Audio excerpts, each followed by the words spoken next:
വേദിയിൽ അനുഷ്ഠിക്കുന്നത് പ്രശസ്ത എഴുത്തുകാരനും യുവകവിയുമായ ശ്രീ അൻഷിത് മൂനിക്കൽ നയിക്കുന്ന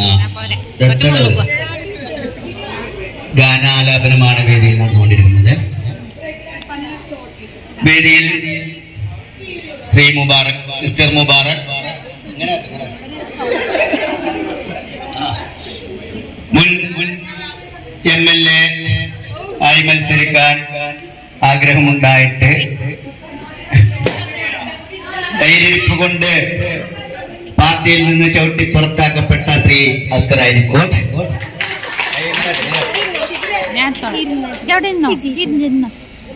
അതുപോലെ തന്നെ കേരളത്തിലെ മുൻനിര ഗായകൻ സജീർക്കൊപ്പത്തിന്റെ ഒപ്പം പിടിച്ചു നിൽക്കാൻ വേണ്ടി ശ്രമിക്കുന്ന നമ്മുടെ സ്വന്തം ഗ്രൂപ്പിന്റെ മണിമുത്ത് അൻവർ ഷാനോ, അതുപോലെ നമുക്ക് ഇത്തരത്തിലുള്ള ഒരു വേദി നമുക്ക് വേണ്ടി ഒരുക്കി തന്ന നമ്മുടെ സ്വന്തം ആർക്കാണ് സ്റ്റേജ് കാമറി ഞാനാ ഈ ബിൽഡിങ്ങിന്റെ ഓണർ. അതുപോലെ നമ്മൾ ഇന്നിവിടെ കൂടാൻ കാരണമായിട്ടുള്ള മലപ്പുറം കമറു, അതുപോലെ ബാബ ഉസ്താദ് വേദിയിലേക്ക് ക്ഷണിക്കുകയാണ്, സ്വാഗതം ചെയ്യുകയാണ്. ബാ രംഗത്തേക്ക് വാ.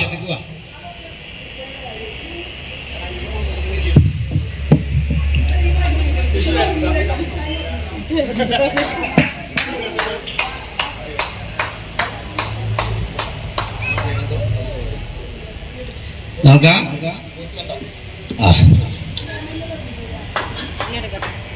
അല്ല നിങ്ങൾക്ക് മൈക്കാണ്ടി വരുമോ? അപ്പോ നമുക്ക് ഇത്തരത്തിലുള്ള ഈ ഒരു അവസരം, അതായത് നമ്മളൊരു മീറ്റപ്പ് വെക്കണമെന്ന് അതായത് വലിയൊരു പരിപാടി ഒന്നുമല്ല, നമ്മളെല്ലാവരും സാധാരണക്കാരായിട്ടുള്ള യൂട്യൂബേഴ്സാണ്. അപ്പോ നമുക്ക് ജസ്റ്റ് ഒന്ന് മീറ്റ് ചെയ്യാം, ഒന്ന് കാണാം. ഇതിൽ മൊമെന്റോ കാര്യങ്ങളൊന്നുമില്ല. മാക്സിമം ഒരു മാക്സി പൈസ കൊടുത്ത് വാങ്ങാം, മനസ്സിലായില്ലേ? അതിലേറെ വലുതൊന്നും ഈ മീറ്റപ്പിൽ ആർക്കും കിട്ടും കരുതിയാണ് നിൽക്കണ്ട. കുഴിമന്തി ഉണ്ട്, എന്ത് ബിരിയാണിയാ? കുഴിമന്തി. ഓ വലിയ പരിപാടിയാണ്. അപ്പൊ കുഴിമന്തി ഉണ്ട്. അപ്പൊ അതൊക്കെ തന്നെയാണ് ഇതിന്റെ ലാഭം. പിന്നെ നമുക്ക് എല്ലാവർക്കും ഒന്ന് പരസ്പരം അങ്ങോട്ടും ഇങ്ങോട്ടും കാണാനും, കാരണം നമ്മൾ ഗ്രൂപ്പിലൊക്കെ ചറപറ കഴിഞ്ഞ മീറ്റപ്പിന് തന്നെ, അതേപോലെ എന്റെ കുടിയിരിക്കലിന് വന്നിട്ട് ഈ അസ്മാബിയും ആസ്യൂസും തമ്മില് ഗ്രൂപ്പിലൊരു ഭയങ്കര കമ്പനിയാണ്. പക്ഷെ രണ്ടാൾ കണ്ടിട്ട് കുടിയിരിക്കലിൽ വന്നിട്ട് ചിരിച്ചിട്ടില്ല, കാരണം ആളെ മനസ്സിലായിട്ടില്ല. ഇതാരാന്ന് അറിയില്ല. ഇവളോളോട് ചിരിച്ചാണ്, ഓള് മൈൻഡ് ചെയ്തില്ലായിരുന്നു. അതെ, അത് വേറൊരു പ്രശ്നമാണ്. രണ്ടാളും ഫിൽറ്ററാണ്.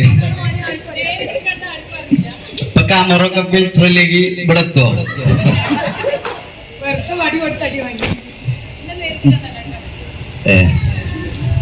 കുഞ്ഞാക്കുനും അറിയില്ല. മൈക്കേര്. അപ്പൊ നമുക്ക് എല്ലാവർക്കും വേണ്ടിയിട്ട് നമ്മൾ ഈ ഒരു സ്ഥാപനം തുറക്കുക എന്നുള്ളതിലുപരി നമ്മളെ കൂട്ടത്തില് പണ്ട് അൻവർ ഷാനും ഈ മീറ്റപ്പിന് പേര് കൊടുത്തപ്പോ അൻവർ ഷാൻ പറഞ്ഞു ഞാൻ തരൂല. അപ്പൊ അൻവർ ഷാൻ ജന്തവരാത്ത ആക്കണമാണ്. അപ്പൊ എന്ത് വെച്ചു? അപ്പൊ അവൻ പറഞ്ഞു ഞാൻ ഇതേമാതിരി ഒരു പരിപാടി വെച്ചു നിന്റെ സ്റ്റുഡിയോന്റെ ഉദ്ഘാടനം. അന്ന് കമർ വന്നില്ല. നിക്ക് ഞാൻ പറയട്ടെ, ഞാനല്ലോ ഇവിടെ നേതാവ്, ഞാൻ പറയട്ടെ, നിനക്ക് പറയട്ടെ. അപ്പോ അൻവർ ഷാന് വരൂല എന്ന് പറഞ്ഞപ്പോ ഞാൻ അവനോട് പറഞ്ഞു, അൻവർ ഷാൻ എനിക്ക് പൂവാണ് വേണ്ടത്, പോയിങ്ങാണ്ട് പകരം കിട്ടണം, അല്ലാതെ പോവാതെ നിന്നിട്ട് എന്താ കാര്യം? അപ്പൊ LKG സ്റ്റൈലായി നമ്മൾ കുറച്ച് ഒരു പക്വമായിട്ട് പെരുമാറണം അങ്ങനത്തെ സ്ഥലത്തൊക്കെ. പറഞ്ഞതോ ശരിക്കും സ്വീകരിച്ചു. ആദ്യം തലേന്ന് ഇറങ്ങിയിരിക്കുന്നതാണ്.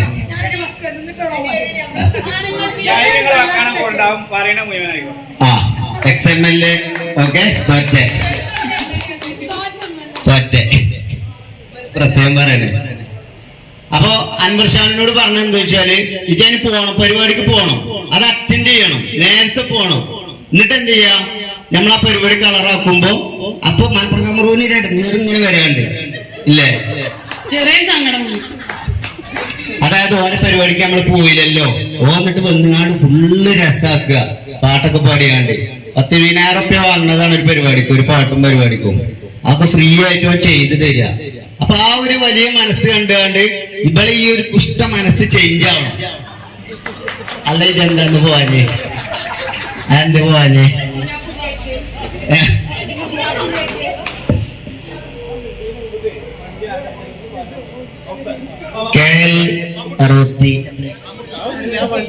മമ്മൂട്ടിയൊക്കെ മിസ്റ്റർ മമ്മൂട്ടി ആ വണ്ടി ഒന്ന് മാറ്റാതെ ആ ബിൽഡിങ്ങിന്റെ അപ്പുറത്ത് ആ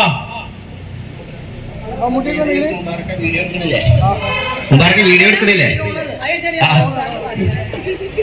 അപ്പൊ അങ്ങനെയാണ് നമ്മളെപ്പോഴും നമ്മളെ പകരം വീട്ടണ്ട. എങ്ങനെ വെച്ചാല് ഇപ്പൊ കുറെ ആളുകളുണ്ട് യൂട്യൂബിക്ക് പെണ്ണുങ്ങൾ വരാൻ പാടില്ല, യൂട്യൂബിൽ എങ്ങനെ ഒക്കെ പറയും. ചിലക്കല്ലടി ഞങ്ങളെ മീറ്റപ്പാട്. അപ്പോ സ്ത്രീകളെ വീട്ടിൽ നിന്നും പുറത്തിറങ്ങുന്നത് പേടിക്കുന്നത് ആരാണ്? അവരെ കെട്ടിയിട്ടത്? ഇപ്പൊ ചിലപ്പോ കുഞ്ഞോട് വിളിച്ചപ്പോ ഞാൻ പറയാം അടങ്ങി അവിടെ ഒന്നും പറയും. അതായത് അതിനുള്ള ഉത്തരാണത്. സ്വന്തം മാപ്പിളാർ തന്നെയാണ്. കാരണം ഓൾക്ക് അറബല അങ്ങനെ തുറന്നുവിടാൻ പറ്റൂല എന്നല്ലേ. പക്ഷെ ആ കെട്ടുകളൊക്കെ അഴിച്ചിട്ട് സ്ത്രീകൾ പുറത്തിറങ്ങുമ്പോൾ ആ സ്ത്രീകൾക്ക് നമ്മൾ എന്ത് ചെയ്യണം? സപ്പോർട്ട് ചെയ്യണം. വേണ്ട ഷിബിലെ? അപ്പൊ അങ്ങനെ സകല നൂലാമാലയിൽ നിന്നും പുറത്തേക്ക് വന്ന് യൂട്യൂബ് ചാനൽ തുടങ്ങി അത്യാവശ്യം നല്ല റീച്ചായി ക്ലിക്കായി. അതായത് നമ്മളൊക്കെ യൂട്യൂബ് ചാനലിലേക്ക് വരുമ്പോ യൂട്യൂബിൽ തുറന്ന കമറും മായാണ്. അതായത് അന്ന് കമറും ഉള്ളേനി യൂട്യൂബ്. അതായത് ഒരു M4 പിന്നെ ആരെയും അവസ്ഥാവോ ആ കൊറോണ മോച്ചാണ്. ലൈല, അങ്ങനെ കുറച്ച് ആൾക്കാര്. പിന്നെ കമറു. അപ്പൊ നമ്മളൊക്കെ അങ്ങനെ കരുതി ഈ കമറുവിന്റെ ഒക്കെ ഒരു ലെവല്. കമറൊക്കെ എനിക്ക് ഫോൺ വിളിച്ചു, ഞങ്ങള് യൂട്യൂബ് തുടങ്ങിയില്ലേ? അപ്പൊ ഞാൻ പിന്നെ അപ്പൊ ഇതിന് കമറു ഞാൻ ബിസിയാടാ ഒറ്റ കട്ടാക്കല. അപ്പൊ പക്ഷെ ആ കമറും മായ എന്നുള്ളത് ഇപ്പൊ എന്ത് ചെയ്തു? യൂട്യൂബിൽ നിന്ന് ഇപ്പോൾ സ്വന്തമായിട്ട് സ്ഥാപനം തുടങ്ങുന്ന ലെവലെത്തി. അത് ഈ യൂട്യൂബുമായിട്ട് ബന്ധപ്പെട്ട് ഭാവസ്ഥാതുമായിട്ട് പരിചയപ്പെട്ടതുകൊണ്ട് മാത്രമാണ്. അതായത് നമ്മൾ ഈ കണക്ഷൻസ് നമ്മൾ കുറെ ആൾക്കാർ വിചാരിക്കും എത്തപ്പോ ഈ ഗ്രൂപ്പ് കൊണ്ടൊക്കെ എത്തപ്പയിലുള്ളത്. രാവിലെ ഇപ്പോഴും വരും, ജാസ് വരും, ചോറുന്നോ രാവിലെ ചോറുന്നോ. ഓക്കെ എന്താ വെച്ചാൽ എന്തെങ്കിലും പറയണ ഗ്രൂപ്പിൽ ഒന്ന് കണ്ട് ചോറുന്ന് ചോദിച്ചു. അപ്പൊ അൻവർഷാനും ഇല്ല, ചായ പിടിച്ചു. അങ്ങനെ ഗ്രൂപ്പിൽ എന്തെങ്കിലും ഒരു ചർച്ച ഉണ്ടാക്കുക എന്നുള്ളത് മാത്രമല്ല, അല്ലാതെ ഇതിലൊരു അടിസ്ഥാനമൊന്നുമില്ല. അതായത് ഇതുകൊണ്ട് അവർക്കൊരു മെച്ചമൊന്നുമില്ല. ഫസ്റ്റ് ഒക്കെ ഗ്രൂപ്പിൽ വന്നാലും വിചാരം എന്താ വെച്ചാൽ ഫസ്റ്റ് ഗ്രൂപ്പ് കയറി വരുന്ന ഒരാള് യൂട്യൂബറാണോ? ഞങ്ങളൊരു യൂട്യൂബിന്റെ ഗ്രൂപ്പ് ഉണ്ട് തല്ലുമാല, അയക്ക് ആഡ് ചോദിച്ചു വരും. അപ്പൊ പല വിചാരം എന്താ ഇവിടെ കാലെടുത്ത് വെച്ച തല്ലുമാലിനെ ചവിട്ടിനോട് കൂടി പോലെ യൂട്യൂബിൽ മെയിൻ ആയില്ല. എന്നിട്ട് ഇതിൽ കയറുള്ള അവസ്ഥ ഫുള്ള് ചായടി ചോറ്, ഇടക്ക് ചമ്മന്തി പപ്പടം അങ്ങനെ എന്തെങ്കിലുമൊക്കെ അല്ലേ? അപ്പൊ അതില് ക്വീൻ തട്ടിയാണ് കുറെ ആൾക്കാർ ലെഫ്റ്റായി. നമ്മളവിടെ ചമ്മന്തി ഇല്ലാറുണ്ട്. അങ്ങനത്തെ ഇനി ഗ്രൂപ്പ് കൊടുക്കൂല, കുട്ടിക്കുറുമ്പനോടാ പറയണേ. അപ്പൊ നമ്മളിപ്പോ എന്താ വെച്ചാൽ അതിൽ ചായ അടിച്ചോ കഞ്ഞി അടിച്ചോ ചോദിക്കണേ നമ്മൾ തമ്മിലുള്ള ആ ഒരു വ്യക്തിപരമായിട്ട് വരുന്ന ഒരു എന്താണ് പറയുന്നേ ആ ഒരു കണക്ഷൻ അത് മുതലെടുത്ത് ആ ഒരു ലാഭം വെച്ചുകൊണ്ടാണ് ഇപ്പൊ നമ്മൾ എന്ത് ചെയ്തത്. കാരണം ഇതിപ്പോ യൂട്യൂബ് ചാനൽ തുടങ്ങിയിട്ടുള്ള ഈ ഭാവസ്ഥാവിന് പരിചയപ്പെടുമോ? ഭാവസ്ഥാവിനെ പരിചയപ്പെട്ടിട്ടില്ല എന്നുണ്ടെങ്കിൽ എനിക്ക് ഇത്തരത്തിലുള്ള ഒരു സ്ഥാപനം തുടങ്ങാനുള്ള ഒരു ടെൻഡൻസി ഇംഗ്ലീഷ് അതെ. അതായത് ആ ഒരു പരിചയം ജയിലിലേറെ വലുതല്ലേ. അപ്പൊ നമ്മൾ ആ കണക്ഷൻസ് എന്ത് ചെയ്തു, അവിടെ എന്ത് ചെയ്തു, ബിൽഡപ്പ് ചെയ്തെടുത്തുകൊണ്ട് കമറൂന് ഇന്ന് ഈ ഒരു നിലയിലെത്താനായി. സംഗതി ഭാവസ്ഥാനെ പരിചയപ്പെട്ട യൂട്യൂബ് ചാനൽ ഉണ്ടായതുകൊണ്ടാണ്. അതേപോലെ നമ്മളിൽ ഓരോരുത്തരിലും നമുക്ക് പലവിധ മാറ്റങ്ങൾ സൃഷ്ടിക്കാൻ പറ്റും.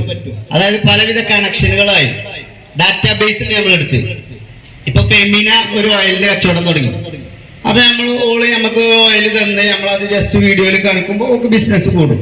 അതേപോലെ ഓരോ ആളുകളും പുതിയ പുതിയ ബിസിനസ്സുകൾ അതുപോലെ പുതിയ പുതിയ ആശയങ്ങൾ മൂപ്പര് രാഷ്ട്രീയ കേട്ടോ. അതെ ആ സൈഡ് കൂടെ കൊണ്ടെടുക്കുക. അതായത് നമുക്ക് യൂട്യൂബ് എന്ന് പറഞ്ഞ ഒരു വഴിയാണ്. ആ വഴി നമ്മളാണ് തെരഞ്ഞെടുക്കല്. അപ്പൊ യൂട്യൂബിൽ മാത്രം ഒരു വീഡിയോ അല്ലാതെ സൈഡിൽ നമ്മൾ എന്തെങ്കിലും ഒരു ബിസിനസ് കൊണ്ടെടുക്കല്, അത് നമുക്ക് എന്നൊക്കെ ഒരു ഇതാണ്. യൂട്യൂബ് ചിലപ്പോൾ നേരം പോലത്തെ നീച്ചാല് അതവിടെ കണ്ടില്ലെങ്കിൽ എന്ത് ചെയ്യും? അപ്പൊ നമുക്ക് ഒരു ബിസിനസ് അവിടെ ഉണ്ടെങ്കിൽ അത് ഏറ്റവും നല്ലൊരു കാര്യമാണ്. അപ്പൊ ഇത് നമുക്കൊരു വഴിയാണ്. ആ വഴി നമ്മൾ തെരഞ്ഞു പോകലാണ്. ആ വഴി നമ്മുടെ അടുത്തേക്ക് വരില്ല. നമുക്ക് വഴി ഉണ്ട്, അത് നമ്മൾ പോയാൽ ആ വഴിക്കുള്ള അറ്റം നമുക്ക് കിട്ടും. അപ്പൊ ഏകദേശം നമ്മളൊരു 3 മാസമായി ഇവിടെ ഇത് മാക്സി കച്ചവടം. ആ 4 ചുമരിനുള്ളിലാണ് നമ്മൾ തുടങ്ങിയത്. അവിടെ നിന്ന് ഇങ്ങോട്ട് പുറത്തേക്ക് ചടണമെന്ന് നമുക്ക് അത്രത്തോളം ആൾക്കാരെ സപ്പോർട്ടും കാര്യങ്ങളും കിട്ടിയതാണ്. അത് നമുക്ക് യൂട്യൂബ് ഉണ്ടായത് കൊണ്ട് മാത്രമാണ്. നേരെ മറിച്ച് നമ്മള് എന്താണ് യൂട്യൂബ് ഒന്നും ഇല്ലാതെ നമ്മൾ തുടങ്ങുകയാണെങ്കിൽ ഒരിക്കലും നമുക്ക് ഇത്ര എളുപ്പം ഇവിടെ എത്താൻ കഴിയൂല. അതുകൊണ്ട് എനിക്ക് ഇവിടെ വന്ന് എല്ലാവരോടും പറയാനുള്ളത്, ഇനി 1000 സബ്സ്ക്രൈബർ ആയാലും 2000 സബ്സ്ക്രൈബർ എന്തെങ്കിലും ഒന്ന് സൈഡിൽ കൂടെ നമ്മൾ തുടങ്ങാം. യൂട്യൂബ് എന്നുള്ളത്, അതായത് യൂട്യൂബ് എന്ന് പറഞ്ഞാല് എല്ലാവരും കരുതും ഓ അയിമന്ന് കുറച്ച് കായിട്ടിട്ട് വേണം പെരറ്റാന്, അല്ലെ മകളെ കെട്ടിച്ചാന്, അല്ലെ അങ്ങനെ വിചാരിക്കരുത്. ഞാൻ യൂട്യൂബിലേക്ക് ഫസ്റ്റ് ഞാൻ ഇൻസ്റ്റഗ്രാമിൽ മാത്രമാണ് വീഡിയോ ചെയ്തിരുന്നത്. ഇൻസ്റ്റഗ്രാമിൽ ചെറിയ ചെറിയ കട്ടിങ്സ്, ഒന്നും പൈസ ഒന്നും കിട്ടൂല, അവർക്ക് ഇങ്ങനെ ചെയ്ത് അതിലിങ്ങനെ ഒരു 10K ഒക്കെ ആയപ്പോഴാണ് നമ്മളെ കമ്പനിക്കാർക്ക് പറഞ്ഞാൽ എനിക്കൊരു യൂട്യൂബ് ചാനൽ തുടങ്ങിക്കൂടെ, എന്നാൽ ഒന്നും കൂടി മെച്ചപ്പെടും കാരണം എന്റെ ആ ഒരു കഴിവ് മനസ്സിലാക്കി നോണ പറയാനുള്ള ഒരു ഇതും അങ്ങനെയുള്ള മൊത്തത്തിൽ എന്റെ ഒരു ഒരിക്കലും മുന്നോട്ട് പോകാൻ പറ്റൂല. അത് പെണ്ണായാലും ആണായാലും സാമർത്ഥ്യമാണ്. അല്ല തണുത്തുക്കണവർക്ക് യൂട്യൂബ് പറഞ്ഞിട്ടില്ല. അപ്പൊ എന്താണ് ഇത് പറഞ്ഞ വെച്ച് നോക്കുമ്പോ മലപ്പുറങ്ങാമറൊക്കെ ഇപ്പൊ ചൂടാലേ? ഇപ്പൊ തണുത്തിക്കണല്ലേ? നാരങ്ങച്ചാറ്, മാങ്ങച്ചാറ്, പിന്നെ ബീഫ്, മീന് എന്ന് വേണ്ട ഒട്ടനവധി അച്ചാറുകള്. അതെ, കൊണ്ടുവന്നിക്കണോ? ടേസ്റ്റ് ഒക്കെ കൊണ്ടുവന്നിക്കണോ? എവിടെ എവിടെ എവിടെ? ആ ചോട്ടിക്ക. അപ്പൊ മന്തിക്ക്